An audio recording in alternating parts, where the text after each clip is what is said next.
سوال کردن دوست عزیزمون که در مسجدهای تاجیکستان پاره یعنی رشوه میگیرن به هر بهانه. اگر ما آن را ندهیم مسجد را میبندن. پاره دادن و عبادت کردن چه حکم دارد از دیدگاه شریعت؟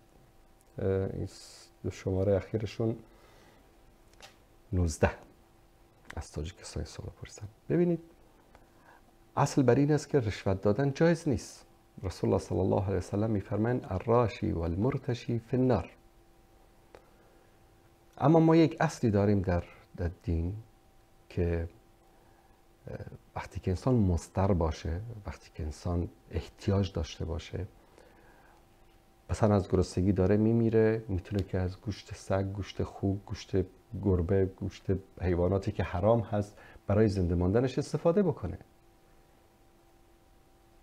اگر یک مسجدی رو، یک حکومتی که حکومت حالا بیدین هست، فاسق هست، فاجر است، یا یک شخصی کارمند حکومتی که به خاطر مثلا $10 $20 $100 اگر که بهش پرداخت نشه شاید سبب بسته شدن مسجدی بشه، عبادتگاهی بشه، اولا سعی کنید با گپ خوب، با رفتار خوب، با نصیحت بهش بفهمانید. حالا از هر جایی که میخوایی این گند و کثافت کاری تو بکن، رشوه و پرایی تو بگیر، لیکن از مسجد که دیگه جرم بدتر از گناه هست.